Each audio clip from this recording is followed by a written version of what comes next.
মাহমুদুল্লাহ রিয়াদ ও ফাহিম আশরাফের ঝড়ো ব্যাটিংয়ে ১১ বল হাতে রেখেই দুর্বার রাজশাহীর রান পাহাড় টপকিয়ে ৪ উইকেটের জয় তুলে নিয়েছে ফরচুন বরিশাল। সোমবার ৩০ ডিসেম্বর মিরপুর স্টেডিয়ামে বিপিএলের উদ্বোধনী ম্যাচে টস হেরে আগে ব্যাট করতে নেমে নির্ধারিত ২০ ওভারে ৩ উইকেট হারিয়ে ১৯৭ রান করে দুর্বার রাজশাহী। শক্তিমত্তায় পিছিয়ে থাকলেও শুরুটা দারুণ ছিল রাজশাহীর। অধিনায়ক এনামুল হক বিজয় ও ইয়াসির আলী রাব্বি দুইজনেই পেয়েছেন 50। এনামুল হক বিজয় ৫১ বলে করেন ৬৫ রান, আর ৮ ছক্কায় ৪৭ বলে ৯৪ রান করেন রাজশাহীর ইয়াসির আলী রাব্বি। কাগজে কলমে এবার দুর্বলতম দল দুর্বার রাজশাহী ১৯৮ রানের লক্ষ্য ছুড়ে দিয়েছিল ফরচুন বরিশালের সামনে, কিন্তু তারকা সমৃদ্ধ বরিশাল ১৮.১ ওভারেই সেই লক্ষ্য পেরিয়ে ৪ উইকেটের জয় তুলে নিয়েছে। লক্ষ্য তাড়া করতে নেমে ইনিংসের প্রথম বলেই জিশান আলমের স্পিনে লেগ বিফোরে কাটা পড়েন ফরচুন বরিশালের ওপেনার নাজমুল হোসেন শান্ত। দলীয় ১২ রানে একইভাবে আউট হন তামিম ইকবালও, তাকে আউট করেন তাসকিন আহমেদ।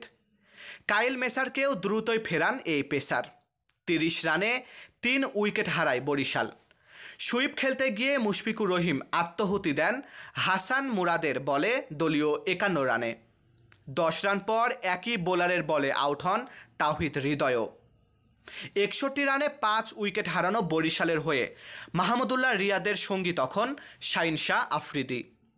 দর্শকদের বিনোদন দিয়ে ১৭ বলে ২৭ রান করেন তিনি ৩-৬ ও ১-৪-এ। তবে তিনি দীর্ঘায়িত করতে পারেননি ইনিংস। পরে রিয়াদের সঙ্গে যোগ দিয়ে শুরু থেকে দুর্দান্ত ব্যাটিং করতে থাকেন পাকিস্তানি ফাহিম আশরাফ। হাসান মুরাদকে হাঁকান ৩ বলে ৩-৬। তাকে পেয়ে আরেকটু চড়াও হন মাহমুদুল্লাহ। দুইজনই তুলে নেন অর্ধশতক। ১১২ রানে ৬ উইকেট হারানো বরিশাল ১৯৮ রানের লক্ষ্য টপকাতে পারবে না যখন মনে হচ্ছিল, তখনই এই দুই ব্যাটার বেধড়ক পিটিয়ে দলকে জয়ের বন্দরে পৌঁছে দেন আর কোনো উইকেট পড়তে না দিয়ে।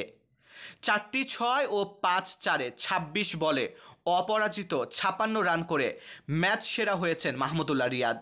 অন্যদিকে ৭-৬ ও ১-৪-এ ২১ বলে ৫৪ রান করে নট আউট ফাহিম আশরাফ। আসরের প্রথম ম্যাচ সেরার পুরস্কারটা অসুস্থ হাসপাতালে ভর্তি থাকা ছেলেকে উৎসর্গ করেন মাহমুদুল্লাহ রিয়াদ।